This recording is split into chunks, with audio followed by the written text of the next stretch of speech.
Hello, assalamu alaikum. Welcome back to our platform Crease Convo. Lots of action going on in Pakistan cricket. Pakistan ने अभी Zimbabwe का tour जो है वो अपना एंड किया और अब पाकिस्तान जो है वो साउथ अफ्रीका का टूर स्टार्ट करने लगा है। तो हमने सोचा कि हम इस वीडियो में थोड़ा डिस्कस कर लें कि पाकिस्तान की ज़िम्बाब्वे की सीरीज़ कैसी गई, कुछ मेजर टेक अवेज उसमें से, और थोड़ा हम प्रीव्यू कर लें साउथ अफ्रीका के जो स्क्वाड्स अनाउंस किए पाकिस्तान ने, उसको हम थोड़ा प्रीव्यू कर लें। ज़िम्बाब्वे की तरफ टूर पे आए पहले तो पाकिस्तान ने 2 मैच हारे ज़रूर, लेकिन ओवरऑल पाकिस्तान ने सीरीज़ को डोमिनेट किया। दोनों वनडे और टी20 सीरीज़ पाकिस्तान ने जीती। पाकिस्तान ने काफ़ी एक्सपेरिमेंटेशन वगैरह भी किए हैं। तो पाकिस्तान के लिए आई थिंक ये अच्छी सीरीज़ रही थी। वही बात कि ज़िम्बाब्वे आप जा रहे हो, आप एक्सपेक्ट तो यही करते हो आप जीत के आओगे और आपने सीरीज़ जीती भी है। हाँ, 2 मैचेज़ आप हार गए, 1 वनडे में, 1 टी20 में, लेकिन जब आप यंगर साइड्स के साथ जाते हैं और एक्सपेरिमेंट करते हैं, फिर आपको इतना बड़ा जिगरा करना पड़ता है कि इस तरह के रिज़ल्ट्स आपको समटाइम्स एक्सेप्ट करने पड़ते हैं, ठीक है? हम बहुत ज़्यादा इमोशनल हो जाते हैं। तो मैं तो इस चीज़ को पॉज़िटिव ही देखूँगा, आपने यंगस्टर को चांस दिया, हसीब को मैचेज़ मिले हैं, फैसल अकरम को मिले हैं वनडे में, कासिम अकरम लास्ट टी20 में खेला, फिर उमैर बिन यूसुफ को करवाया डेब्यू तो उनका पहले हो चुका था लेकिन वो भी खेले। फिर सुफियान मुकीम एक बहुत अच्छी डिस्कवरी बन के सामने आए हैं और मतलब वो बहुत आला बॉलिंग की उस बंदे ने। तो मैं कोई बहुत बड़े क्लेम्स तो नहीं करना चाहूँगा, लेकिन ये कह रहा हूँ कि एक हमें टेम्परेरी आप रिलीफ कह लें कि स्पिन सेक्शन में मिला है, तो ओवरऑल एक अच्छा टूर था। मेरे ख़्याल में पॉज़िटिव्स ही हैं ज़्यादा देखने के लिए तो। आई थिंक वही जो सुफियान वाली बात की, इसके अलावा भी देखा जाए तो ओवरऑल स्पिन सेक्शन में पाकिस्तान ने काफ़ी प्लेयर्स को ट्राई आउट किया।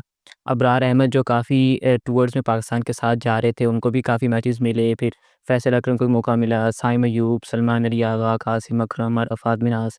तो एक जितने भी स्पिन ऑप्शन थे उनको सबको गेम टाइम मिला। तो आई थिंक वही जो पहली बात थी कि ऑस्ट्रेलिया में अब हमने फास्ट बॉलर्स को ट्राई किया, हमने अपने ऑप्शंस को, अब यहाँ पे हमने स्पिन ऑप्शन को ट्राई किया। तो अच्छी बात है, हमारी बेंच स्ट्रेंथ बढ़ रही है। बाकी अब साउथ अफ्रीका के टूर पे आते हैं, तो पाकिस्तान ने स्क्वाड्स वगैरह अनाउंस किए हैं। तो आई थिंक अगर स्क्वाड की तरफ देखें तो सबसे पहले जो एक मेजर डिसअपॉइंटमेंट जो पिछली स्क्वाड मैच में से चलती आ रही है, वो ये है कि फ़खर ज़मान अभी भी इसी स्क्वाड में नहीं है। ना वनडे में ना टी20 में उनको कंसीडर किया गया है। फिर उसके अलावा अगर देखा जाए तो जो शाहीन अफरीदी हैं, उनका कमबैक तो हुआ है, लेकिन वो टेस्ट मैच में उनको नहीं रखा गया और कहा यह गया है कि वर्कलोड मैनेजमेंट की वजह से उनको नहीं रखा गया। हालाँकि वो टी20s जो एक मीनिंगलेस किस्म के मैचेज़ होते हैं वो खेल रहे हैं, लेकिन टेस्ट मैच में उनको नहीं रखा गया। इसी तरह अगर बात की जाए तो अरफ़ात मिन्हास को भी 1 मैच दिया आपने लास्ट मैच और उसके बाद आप उसको साउथ अफ्रीका स्क्वाड में आपने अनाउंस नहीं किया और जिस दिन आप उनको लास्ट मैच दे रहे थे टी20 का जो उन्होंने ज़िम्बाब्वे के अगेंस्ट खेला, उस दिन तक साउथ अफ्रीका का स्क्वाड अनाउंस हो गया हुआ था। तो मेरे ख़्याल में इस तरह नहीं करना चाहिए कि आप टी20 जिसका वर्ल्ड कप भी अभी कोई 1.5 साल दूर है, उसको आप इतना सीरियसली लेके चल रहे हो। यही एक फ़ॉर्मेट होता है जहाँ पर आप प्लेयर्स को टेस्ट कर सकते हो, ठीक है? और जब क्योंकि मेजर टूर्नामेंट में नहीं उसका आ रहा, तो मेरे ख़्याल में टी20 में कुछ चीज़ें इस तरह की हम कर सकते थे कि फिर हम एक यंगर साइड को ही लेके जाते। फिर यंगर साइड को लेके जाने का फ़ायदा ये होता है कि उसमें कोई रिज़ल्ट अच्छे आएँ तो उसकी खुशी होती है, अगर बुरे आएँ तो वो एक्सपेक्टेड उसका कोई इतना मसला नहीं होता। लेकिन मेरे ख़्याल में हम एक्सपेरिमेंटेशन की तरफ जा रहे हैं, लेकिन उतना नहीं जा रहे जितना हमें जाना चाहिए। ज़िम्बाब्वे के अगेंस्ट अच्छा किया, लेकिन साउथ अफ्रीका के अगेंस्ट भी हमें शायद उसी तरह करना चाहिए था। वही वाली बात जो हमने पहले डिस्कस की कि जो एक पॉजिटिव चीज़ थी ज़िम्बाब्वे टूर पे कि हमने एक्सपेरिमेंटेशन की, उसको हमने कंटिन्यू नहीं किया आगे। आगू जावेद भी कह रहे थे काफ़ी कि हम एक्सपेरिमेंटेशन करेंगे और काफ़ी चीज़ें होंगी, लेकिन वो चीज़ वो प्रैक्टिकली नज़र नहीं आई। टी20 में देखें, आपने भी अराफात का नाम लिया। इसके अलावा और भी काफ़ी प्लेयर्स हैं, हसीबुल्ला जो हैं 2-3 मैच खेल के बाहर हो गए। फैसल अकरम जो है वो किसी स्क्वाड में नहीं है। कासिम अकरम को भी सिर्फ़ 1 मैच मिला, वो ड्रॉप हो गए हुए हैं। तो आई थिंक ये 3-4 प्लेयर जो हैं वो बगैर खेले जो ऑलमोस्ट ड्रॉप हो रहे हैं। और फिर टी20 में आपने मेन प्लेयर्स को जो है बाबर, रिज़वान, शाहीन, इनको आप वापस लेके आ रहे हैं, तो फिर आप कौन-सी एक्सपेरिमेंटेशन कर रहे हैं, मुझे इसकी समझ नहीं आ रही बिल्कुल भी। इसमें ख़ास तौर पे अगर फैसल अकरम की बात की जाए तो बड़ा एक मिस्टीरियस सा केस बना है। अच्छी ख़ासा परफ़ॉर्म किया इन्होंने वनडे सीरीज़ में, लेकिन आप साउथ अफ्रीका में उन्हें नहीं देख गए। वो पता नहीं इसके पीछे क्या रीज़न है, आपने टी20 में भी नहीं कंसीडर कर रहे। तो मुझे नहीं समझ आ रही कि आपका फ्यूचर प्लान्स क्या है? क्योंकि आगे साउथ अफ्रीका के बाद फिर आगे बीएसएल आपका स्टार्ट होने को आ जाना है, फिर चैंपियंस ट्रॉफी के मसले हैं, टी20 आपने कहाँ खेलने। तो यही टाइम है कि आप अपने प्लेयर्स को ट्राई करें। उसके बाद पाकिस्तान में याददाश्त का भी बड़ा मसला है कि अगर कोई 5-7 महीने गुजर जाएँ तो भूल जाते हैं कि किस प्लेयर ने कब खेला था। तो अब आई होप सो कि ये चीज़ रिपीट नहीं होगी, जो प्लेयर्स लूप में आए हैं वो लूप में रहेंगे। लेकिन from an outside point of view ये चीज़ एक अच्छी नहीं नज़र आती कि आपने प्लेयर्स को 1-1 2-2 मैच दिए और नेक्स्ट रेस से निकाल दिया है। आई थिंक वही वाली बात हुई एक सुफ़ियान हकीम ठीक है, अच्छी परफ़ॉर्मेंसेज़ हैं, वो उनकी जगह बनती है, वो टीम में आए हैं, वनडे स्क्वाड में वो आए हैं। अब ठीक है आपने 2 मैचेज़ की बेस पे उनको अच्छी रिवॉर्ड किया, उनको वनडे की टीम में लेके आए हैं। लेकिन लेट्स सपोज़ अगर वो 2 मैच उनके बुरे नहीं होते, तो आप ये क्या मैसेज दे रहे हैं कि आपके 2 मैच अच्छे होंगे तो आप टीम में आ जाएँगे, 2 मैच बुरे होंगे तो आप टीम से बाहर हो जाएँगे। तो आई थिंक ये चीज़ डेवलपमेंट में प्लेयर्स की डेवलपमेंट में ये चीज़ बहुत जो है हैम्पर कर सकती है। फिर उसके अलावा अगर मैं देखूँ लास्ट जो एक बार पॉइंट रेज़ करूँगा कि टी20 में हम देखें तो हमारे काफ़ी जो है ना प्लेयर्स जो 7-8 बैटर्स हैं, वो सारे टॉप ऑर्डर के हैं। सिर्फ़ एक जो है इरफ़ान नियाज़ी मुझे ऐसे बैटर नज़र आ रहे हैं जो मिडल ऑर्डर के बैटर हैं। हुँ। बाकी आपने एज़ सच कोई ऑल-राउंडर भी नहीं खिलाया मतलब अगर मैं इसकी टीम बनाऊँगा इस स्क्वाड की तो 7 नंबर पे शायद शाहीन आएँगे। तो वो मुझे नहीं लगता कि उस कैपेबल के ऑल-राउंडर हैं कि वो 7 नंबर पे आएँ। मिडल ऑर्डर में आपके पास और प्ले ऑप्शंस हो सकते थे आई थिंक मेरे हिसाब से शादाब क्योंकि अगर आपका भी फर्स्ट क्ला पहले ना समझ आता था कि उनका फर्स्ट क्लास का टूर्नामेंट चल रहा था तो वो उसको खेल रहे थे, ठीक है, उनका टीम में जगह नहीं बनती थी। लेकिन अब तो ऐसे कोई लॉन्गर फॉर्मेट क्रिकेट नहीं थी, तो आई थिंक मिडल ऑर्डर के कंसीडरिंग कि हमारे पास ऑप्शंस कम हैं, वो आ सकते थे स्पेशली टी20s में। टी20 में आप शादाब को कंसीडर कर सकते हैं, लेकिन बात फिर वही है कि आप उनका as a specialist batsman try करेंगे। अगर तो आप ये गैम्बल करने के लिए रेडी हैं तो ठीक है। लेकिन अगर आप एक ऑल-राउंडर की पोज़ीशन में देखें तो मेरे ख़्याल में I don't know first class के बाद उनकी बॉलिंग में क्या इम्प्रूवमेंट आई है, क्या नहीं है, अल्लाह करे बेहतर हुई हो। लेकिन अगर आप उनको एज़ अ प्रॉपर ऑल-राउंडर की बात करें तो मेरे ख़्याल में उनकी विद द बॉल उतनी खाता-खा परफ़ॉर्मेंस है नहीं कि आप उनको ऑल-राउंडर की तौर रोल में लेके जाएँ। लेकिन हाँ, अगर आप उनको as a proper batsman utilize करना चाहते हैं टी20 में तो आप कर लें। मुझे इस पे कोई वही बहुत वाली ज़्यादा बात ठीक है ऑब्जेक्शंस अगर नहीं आप होंगे। उनको एज़ अ ऑलराउंडर नहीं यूज़ कर रहे तो ठीक है आप किसी ऑलराउंडर को ले जाइए ना। जैसे फॉर एग्ज़ाम्पल अराफ़ात हैं, कासिम अकरम हैं, ये तो हाँ। प्रॉपर है ना आपके पोटेंशियल यंगस्टर्स तो इनको तो आप लेके जाए ना जो एक कहने की हद तक जो प्रॉपर ऑलराउंडर्स हैं, आपने वो भी नहीं किया।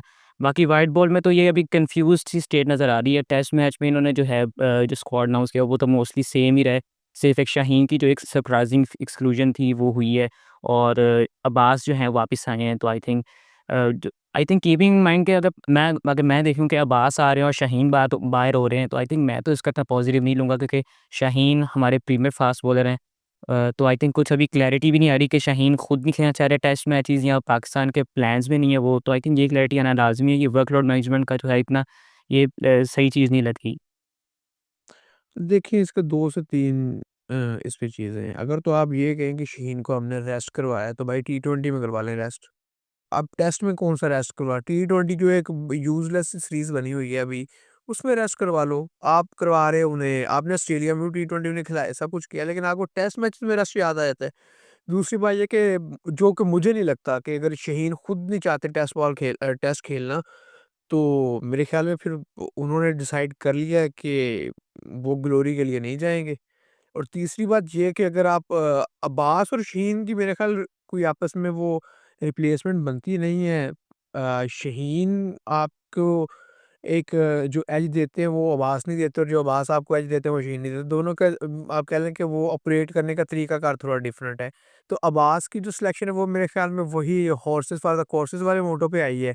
कि एक मेरी भी आपके साथ जो ऑफ द रिकॉर्ड बात हो रही थी एक दिन वो यही हो रही थी कि आप अब्बास को क्यों साउथ अफ्रीका के लिए ट्राई नहीं कर सकते, लेकिन वो अच्छी चीज़ की है।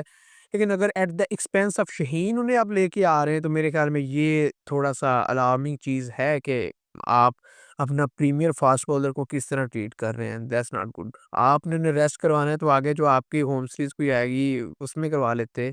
आप ये क्या तरीका कि सीमिंग कंडीशंस में खेलने जा रहे हैं, वहाँ पर आप शाहीन को रेस्ट करवा रहे हैं। आई थिंक इसमें मैं थोड़ा-सा पॉइंट ऐड करना चाहूँगा कि शाहीन जो हैं वो जो वैराइटी लेके आते हैं बॉलिंग लाइनअप में वो एक डिफरेंट है। उनकी एक हाइट का एलिमेंट है, एक लेफ्ट आर्म एंगल है। हमने देखा है बाउंसी कंडीशंस में अभी साउथ अफ्रीका में मार्को यैनसन ने ऑस्ट्रेलिया को उड़ा के रख दिया 7 विकेट लिए। ऑस्ट्रेलिया में मिचेल स्टार्क है, उनकी हाइट का फैक्टर होता है, बाउंस का फैक्टर होता है वहाँ पे। आई थिंक उसको यूटिलाइज़ करने के लिए हमारे पास ये 4 बॉलर्स हैं, इनमें से कोई भी नहीं है। और अगर ये देखें जो 4 बॉलर्स अनाउंस किए हैं Pakistani fast bowlers test squad में, इनमें सारे जो हैं नसीम को अगर आप चलें ना कंसीडर करें बाकी खुर्रम शहज़ाद, मीर हमज़ा और अब्बास ये डोमिनेटली जो है न्यू बॉल के बॉलर्स हैं। तो अगर आपने कोई ओवर बॉल से कोई रिवर्स स्विंग वगैरह कुछ करनी हो तो आई थिंक उसमें भी शाहीन जो है वो बहुत उनका रोल हो सकता था। तो आई थिंक अब देखना होगा पाकिस्तान को कि पाकिस्तान ने क्या डिसाइड करना आगे शाहीन के फ्यूचर के हवाले से। मेरा तो बस ये कहना है जो भी चीज़ हो या शाहीन के एंड से है, पीसीबी के एंड से है, क्लैरिटी आए कि वो हमारे प्लान्स में है कि नहीं है। आई गेस क्लैरिटी से ज़्यादा एक और चीज़ भी ज़रूरी है कि आपकी एक एसेट मैनेजमेंट होती है। कॉर्पोरेट लाइफ में भी ये चीज़ बड़ी यूज़ होती है, बड़ी टर्म यूज़ होती है, लेकिन मेरे ख्याल में क्रिकेट में भी ये है कि एसेट मैनेजमेंट भी होती है। अगर आपका एक प्लेयर की भी ठीक है, अभी वो 22-23 साल के हैं, तो हो सकता है उनके दिमाग में भी डिफरेंट थॉट्स आते हों कि जो पीसीबी के जिस तरह के एनवायरनमेंट और जिस तरह के लोग और जिस तरह की इनकी स्ट्रक्चर, ये चीज़ें चेंज होती रहती हैं, वो भी इंसान है, उनके भी दिमाग में 100 तरह के ख़्यालात आते हैं। तो अगर एक प्लेयर, लेट्स सपोज़, ये सिर्फ़ एक असम्पशन है कि शहीन खुद नहीं खेलना चाह रहे, तो क्या आप उन्हें उनके हाल पे छोड़ेंगे? हाँ भाई, तेरी मर्ज़ी, जो करना है कर ले। उसके साथ कोई बड़ा बैठे, कोई उन्हें समझाए कि नहीं भाई, आपका कैरियर पड़ा है पूरा, ठीक है? तो ये चीज़ें सिर्फ़ एक प्लेयर को उसके हाल पे छोड़ देना मेरे ख़्याल में कभी भी सॉल्यूशन नहीं हो सकता। बाकी वही वाली बात है कि प्रीमियर फास्ट बॉलर को उस तरह का ट्रीटमेंट मिलना चाहिए। बाकी और देखें तो साजिद खान जो पिछली सीरीज़ के मैन ऑफ द सीरीज़ थे, वो वही हॉर्सेस फॉर कोर्सेस वाली बात थी, वो स्पिन कंडीशंस नहीं होंगी तो इसलिए वो स्क्वाड का हिस्सा नहीं है। बाकी बाबर की भी हुँ, वापसी हुई है तो अब देखना होगा कि इंटरेस्टिंग हाँ। होगा कि बाबर प्लेइंग 11 में किस तरह आएँगे। अभी स्क्वाड में तो वो आ गए हैं, तो टीम जीतती हुई आई है, देखना होगा कि किस तरह आते हैं। नहीं, मुझे लगता है अगर बाबर स्क्वाड में हैं तो प्लेइंग 11 में वो होंगे।